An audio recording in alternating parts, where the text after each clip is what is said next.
Hello students, welcome to fundamental. हम लोग stearic effect के बारे में पढ़ रहे थे। लास्ट लेक्चर में हम लोग अच्छे से कवर किए कि स्टीरिक इफेक्ट का क्या इंपॉर्टेंट एप्लीकेशन है ऑर्गेनिक केमिस्ट्री में, जैसे कि एल्कीन की स्टेबिलिटी को एक्सप्लेन करना हुआ तो, या आपका रिएक्शंस को एक्सप्लेन करना हो, लाइक एल्डिहाइड कीटोन का रिएक्शन हो या SN2 का रिएक्शन हो। इवन एसिडिक या बेसिक स्ट्रेंथ को एक्सप्लेन करने में भी ये इंपॉर्टेंट रोल प्ले करता है।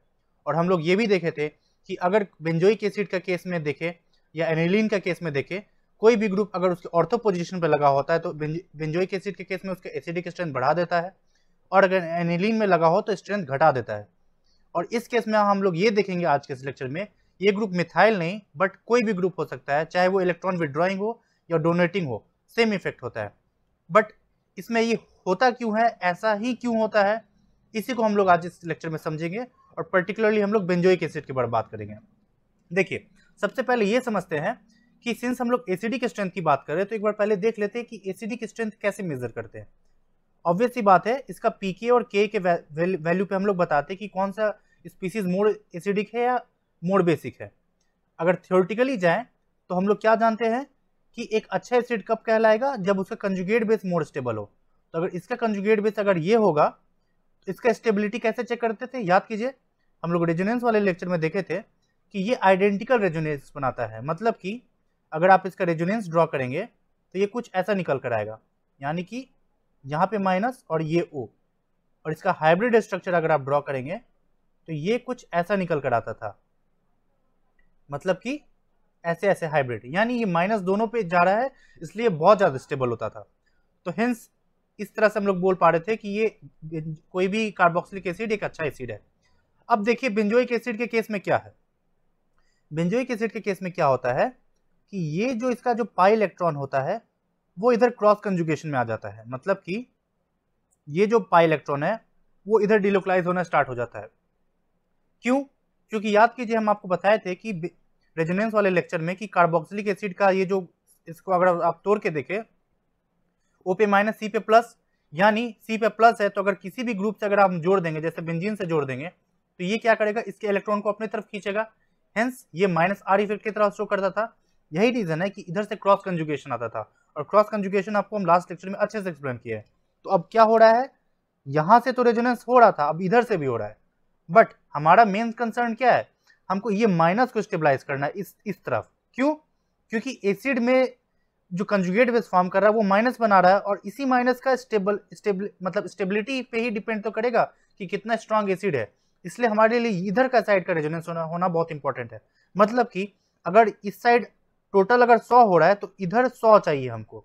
बट ये क्रॉस कंजुगेशन के कारण क्या हो रहा है, मान लेते इधर 70 हो रहा है तो इस साइड से 30 हो रहा है, तो ये हमें नहीं चाहिए।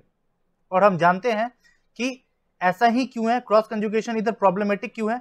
बिकॉज आप याद कीजिए कि सिंस ये वाला स्ट्रक्चर क्या है, रेजोनेंस हाइब्रिड है, यानी कि अगर इधर कोई ग्रुप हम लगा दे जो कि इलेक्ट्रॉन विड्रॉ करे तो इस कार्बन का इलेक्ट्रोफिलिसिटी बढ़ाएगा, और इलेक्ट्रोफिलिसिटी बढ़ाएगा तो ये रेजोनेंस ज्यादा अच्छे से होगा। तो यही रीजन है कि क्रॉस कंजुगेशन जब इधर से होता है तो इसके कारण इसका एसिडिक स्ट्रेंथ घटा देता है। बेसिकली ये कंजुगेट बेस का स्टेबिलिटी घटा देता है। क्लियर है? अब हम समझते हैं यहाँ मिथाइल के कारण क्या हो रहा है। देखिए, सबसे पहले ये आपको ऑर्बिटल पिक्चर दिख रहा है, ये बेसिकली बेंजीन का स्ट्रक्चर है। आप याद कीजिए, आपको हम रेजोनेंस वाले लेक्चर में अच्छे से समझाया। जैसे यहाँ पाई बॉन्ड है तो आप समझिए ये पाई बॉन्ड है और 3 पाई बॉन्ड है, ठीक है।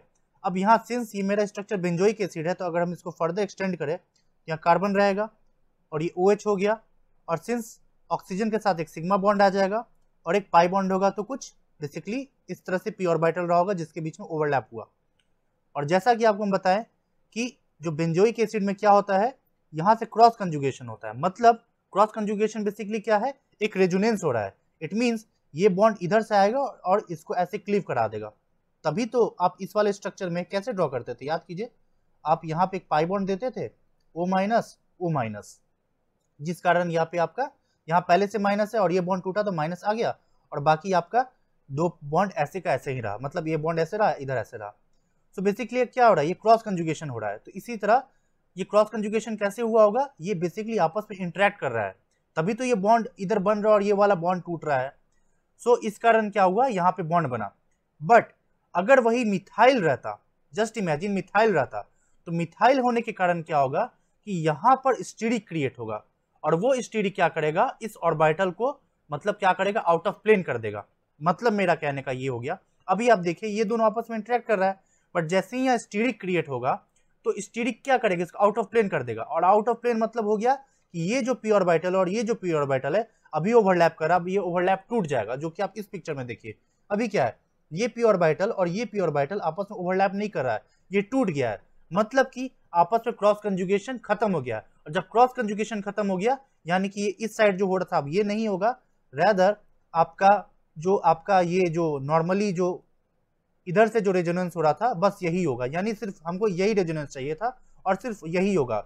बट ये कैसे हो पाया, क्योंकि यहाँ मिथाइल लगा था। इट मीन्स हमें ये क्लियर हो गया कि एक बल्की ग्रुप इसके ऑर्थो पोजीशन पर लगा रहा होगा तो वो इधर क्या करेगा, क्रॉस कंजुगेशन नहीं होने देगा, और क्रॉस कंजुगेशन नहीं होगा तो सिर्फ इस साइड रेजोनेंस होगा, एंड हेंस ये कंजुगेट बेस का स्टेबिलिटी बढ़ा देगा, और साथ ही साथ जो इसका एसिड रहा होगा करस्पॉन्डिंग उसका स्ट्रेंथ बढ़ा देगा। दैट्स वाई ये जो मिथाइल यहाँ लगा हुआ है इसके कारण इसका जो पीके वैल्यू है ये घट गया, यानी एसिडिक स्ट्रेंथ बढ़ गया है। क्लियर है? चलिए कुछ और प्रॉब्लम के थ्रू इसको समझते हैं। जैसा कि इसमें आप देख पा रही हैं एक्स का मतलब हेलोजन है, और हेलोजन आप जानते हैं top to bottom size increase करता है। दैट मीन्स आयोडीन का साइज सबसे ज़्यादा होगा, then bromine, then chlorine, then fluorine, and hence we can say कि जितना बड़ा साइज इधर होगा उतना ज़्यादा ये स्टीरिक करेगा, और जितना ज़्यादा स्टीरिक होगा उतना ज़्यादा एसिडिक स्ट्रेंथ बढ़ेगा। तो दैट्स वाई एसिडिक स्ट्रेंथ सबसे ज़्यादा आपका आयोडीन में होगा। क्लियर है? नाउ इस प्रॉब्लम में देखिए, अब यहाँ पे क्या है कि यहाँ पे जो ग्रुप है ये दोनों साइड लगा हुआ है, बट यहाँ इस वाले दोनों में सिर्फ एक साइड लगा है, और हम लोग जस्ट देखें कि जितना बड़ा ग्रुप होगा उतना ज़्यादा एसिडिक स्ट्रेंथ होगा। तो अगर इमेजिन कीजिए एक और ग्रुप इधर लगा दें तो अब क्या होगा, ये इधर से भी स्टीरिक करेगा, यानी इधर से भी स्टीरिक करेगा और इधर से तो कर ही रहा था, यानी ओवरऑल एसिडिक स्ट्रेंथ और बढ़ जाएगा। तो इसका मतलब इस केस में एसिडिक स्ट्रेंथ सबसे ज़्यादा होगा इस तीनों में। अब इन दोनों की कंपेयर करें तो दोनों में एक ही ग्रुप है, एक ही साइड है, बट ये CMA3 बेसिकली ये ऐसा ग्रुप है, यानी ये ज़्यादा स्पेस ऑक्युपाई करेगा, यानी यहाँ पे स्टीरिक ज़्यादा होगा। सो दैट्स वाई अब इन दोनों के बेसिस में देखा जाए तो इस केस का एसिडिक स्ट्रेंथ ज़्यादा होगा। क्लियर है? अब बात कर लेते हैं बेंजोइक एसिड में कुछ ट्रेंड की। ये हम आपको अच्छे से एक्सप्लेन करेंगे जब एसिडिक और बेसिक स्ट्रेंथ पढ़ाएंगे स्केल ऑफ एसिडिटी और बेसिसिटी में, बट फिर भी यहाँ पे आपको जस्ट एक बार दिखाना चाहते हैं कि देखिए ये G का मतलब ग्रुप है, और ग्रुप ये सारे ग्रुप हो सकते हैं। सारे केस में आप देखिए कि ऑर्थो वाला ज़्यादा एसिडिक है। सो इससे एक चीज़ तो क्लियर हो रहा है, चाहे मिथाइल हो इलेक्ट्रॉन डोनेटिंग हो, नाइट्रो इलेक्ट्रॉन विड्रॉइंग वाला हो, मिथॉक्सी इलेक्ट्रॉन डोनेटिंग वाला हो, फ्लोरीन क्लोरीन जो कि -I से विड्रॉ मतलब डीएक्टिवेट करता है, और रेजोनेंस से उसका ओरिएंटेशन होता है, मतलब ऑर्थो पैरा पे सिर्फ जाता है, तो उसमें भी देखिए ऑर्थो मतलब कोई इलेक्ट्रॉनिक इफेक्ट से फर्क पड़ रहा है, नहीं पड़ रहा है ना। तो यही जो हम बताना चाह रहे थे, इसलिए हम इस चीज़ को एक बार डिस्कस करना चाह रहे थे। हालांकि OH के केस में आपका स्टीरिक इफेक्ट उतना नहीं होता है, रैदर यहाँ पे हाइड्रोजन बॉन्डिंग का कॉन्सेप्ट होता है। एक एक करके एक बार सबको देखते हैं। पहले मिथाइल का देखते हैं। मिथाइल का हम लोग जस्ट अभी देखें, एक बार फिर यहाँ देख लेते हैं। देखिए इतना तो हमें पता चल गया कि मिथाइल यहाँ रहेगा तो यहाँ क्या हो रहा है, स्टीरिक हो रहा है, यानी ऑर्थो इफेक्ट, प्लस ये हाइपर कंजुगेशन भी शो कर सकता है और प्लस I इफेक्ट भी शो कर सकता है। बट सिंस ये आउट ऑफ प्लेन हो गया तो इसलिए यहाँ ज्यादा होगा, तो इसलिए ऑर्थो वाला ज्यादा है। अब देखिए मेटा पे मिथाइल है तो ये प्लस I इफेक्ट के थ्रू इलेक्ट्रॉन रिंग में दे देगा। इस केस में देखेंगे यहाँ प्लस I के कारण, इस केस में प्लस I भी काम कर रहा है, हाइपर भी काम कर रहा है, यानी ये और ज्यादा डिलोकलाइजेशन कराएगा, यानी और ज्यादा क्रॉस कंजुगेशन कराएगा। बट इस केस में तो कुछ नहीं हो रहा है, इसलिए ऑर्थो के बाद benzoic, then meta, then para. Clear हो रहा है? बट वही अगर आपका नाइट्रो लगा हो, अगर ये नाइट्रो हो तो इसके कारण क्या होगा, अगेन यहाँ अभी भी स्टीरिक है, बट अब ये नाइट्रो क्या है, -R इफेक्ट के कारण थोड़ा तो खींचेगा, बट स्टीरिक सबसे ज्यादा डोमिनेंट है, बट -R के कारण थोड़ा तो खींचेगा। हम इस पे स्ट्रेस क्यों दे रहे हैं, जब हम मिथॉक्सी को एक्सप्लेन करेंगे तब वहां इसका इंपॉर्टेंट रोल आ जाता है थोड़ा बोल इस क्यों, क्योंकि आप देखिए ऑर्थो और मेटा बराबर हो जाता है, इसलिए हम इस पर आएंगे। तो अब देखिए -R भी हो रहा है, -I भी हो रहा है, सो तीनों काम कर रहा है, बट मोस्ट इंपॉर्टेंटली स्टीरिक है, तो इसलिए सबसे ज्यादा ऑर्थो होगा ही। अब देखिए मेटा में क्या है, सिर्फ -I काम करेगा, पैरा में -I और -R दोनों काम करेगा, इससे सबसे ज्यादा ये खींचेगा, इसलिए ऑर्थो के बाद पैरा, देन मेटा। ये खींच रहा है ना, ये खींच रहा है, और हमें यही तो चाहिए था, खींचना चाहिए, और इधर बेंजोइक एसिड सबसे लास्ट में। अब हैलोजन की बात करें, फ्लोरीन क्लोरीन की, आपको जस्ट बताया कि -I के कारण ये डीएक्टिवेट करता है और +R के कारण एक्टिवेट करता है। एक्टिवेट करने का मतलब ये ऑर्थो पैरा पे ओरिएंटेशन डिसाइड करता है। जब हम आपको इलेक्ट्रोफिलिक सब्स्टिट्यूशन रिएक्शन पढ़ाएंगे तो वहां उसको अच्छे से एक्सप्लेन करेंगे, ठीक है। फिलहाल आप ये समझिए कि -I के कारण ये डीएक्टिवेट करेगा तो ओवरऑल इलेक्ट्रॉन अपने तरफ खींचेगा। यानी कि अगर यहाँ हम फ्लोरीन लगाए, स्टीरिक भी काम कर रहा है, -I भी काम कर रहा है। यहाँ स्टीरिक का कोई रोल नहीं है, यानी यहाँ -I काम कर रहा है, यहाँ भी -I काम कर रहा है। और हम जानते हैं कि डिस्टेंस बढ़ने पे -I इफेक्ट यानी इंडक्टिव इफेक्ट घट जाता है, इसलिए सबसे ज्यादा मेटा होगा फिर पैरा होगा, यानी स्टीरिक के कारण ऑर्थो, फिर मेटा, फिर पैरा, और बेंजोइक एसिड में तो कुछ नहीं हो रहा है। सिमिलरली क्लोरीन में भी होगा तो वही ऑर्डर है। हाँ, अब बात कीजिए मिथॉक्सी की। देखिए मिथॉक्सी में क्या होगा कि आपका अगर, जैसा कि आपको हम बोले कि ये O- है और यह मिथॉक्सी है, स्टीरिक तो काम कर रहा है जो कि आउट ऑफ प्लेन होने के कारण एसिडिटी बढ़ाएगा, लेकिन यहाँ पे रेजोनेंस जो होगा +R इफेक्ट के कारण वो समहाउ इलेक्ट्रॉन रिंग में देगा, तो ये क्या कर रहा है, कंपटीशन बढ़ाएगा तो एसिडिक नेचर थोड़ा घटाएगा। और ये OMe है तो साथ साथ ये -I इफेक्ट भी काम कर रहा है, तो -I इफेक्ट कर रहा है तो अगेन ये सिग्मा के थ्रू इलेक्ट्रॉन खींचेगा तो अगेन एसिडिक स्ट्रेंथ बढ़ा रहा है, यानी एक घटा रहा है और दो कैसे बढ़ रहा है, तो ओवरऑल ये नलिफाई हो जाता है। और इस तरह से आता है कि अगर कोई ग्रुप सेम OMe अगर आपका मेटा पे लगा है तो इस केस में जो आपका जो एसिडिक स्ट्रेंथ होगा ये ऑर्थो और मेटा बराबर हो जाता है। इसलिए हम आपको जस्ट उस समय बताए कि आपको ये सब देख के चलना है। और ऐसा क्यों हो रहा है कि देखिए एसिडिक और बेसिक स्ट्रेंथ बताने का एक्सपेरिमेंटल और बेस्ट तरीका पीके वैल्यू से पता चलता है, जो कि एक्सपेरिमेंटल है। और हम लोग क्या करते हैं, हम लोग ट्रेंड देखकर उसको एक्सप्लेन करते हैं, तो इसलिए सिंस ये बराबर है तो इसके बेसिस पे ऐसे एक्सप्लेन किया जा रहा है, तो इसलिए इसको याद रख लीजिएगा, वो ज्यादा इंपॉर्टेंट है। हालांकि ये कॉन्सेप्ट हम आपको बता दी कि कैसे आप एक्सप्लेन कर पा रहे हैं, क्लियर है। अब बात कर लेते हैं इसकी, ये OH के केस में आपको जैसा बताएं कि OH क्या है, एक बहुत ही छोटा ग्रुप है, इसके कारण क्या होगा, एक सेकेंड हम इधर ही ड्रॉ कर देते हैं, स्पेस है। इसके कारण क्या होगा कि देखिए अगर आप इसका कंजुगेट बेस ड्रॉ करेंगे, O पे माइनस आया, OH ये हाइड्रोजन बॉन्डिंग कर लेगा, और ये हाइड्रोजन बॉन्डिंग होने के कारण क्या होगा, ये सिस्टम स्टेबल हो जाता है। बट वही अगर आप मेटा की बात करें, O-, तो मेटा पे ये -I की तरह काम करेगा। अगर हम पैरा पे लगा दे तो पैरा पे क्या करेगा, +R के थ्रू रिंग में देगा, तो ये प्रॉब्लमेटिक कर रहा है और ये खींच रहा है, तो ये एसिडिक स्ट्रेंथ बढ़ा रहा है, ये घटा रहा है, तो इसलिए ऑर्थो के बाद मेटा होगा, फिर बेंजोइक एसिड होगा। बेंजोइक एसिड क्यों, क्योंकि बेंजोइक एसिड में तो कुछ नहीं होगा, बट पैरा वाला तो कुछ तो घटा देगा ना, तो hence is the order, clear है। अब चलिए अब ये प्रॉब्लम को डिस्कस कर लेते हैं।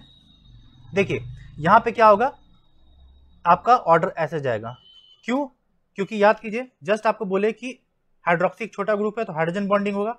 इस केस में दोनों साइड से हाइड्रोजन बॉन्डिंग हो सकता है, कैसे, अगर आप इसका रेजोनेटिंग स्ट्रक्चर ड्रॉ करें हाइब्रिड तो कुछ ऐसे निकल कर आएगा, और OH इधर है ही, इधर भी आया, इधर भी आया, इधर एक ही साइड है इसलिए एक, इधर कुछ हाइड्रोजन बॉन्डिंग नहीं है बट ये -I की तरफ खींचेगा इसलिए बढ़ाएगा एसिडिक स्ट्रेंथ।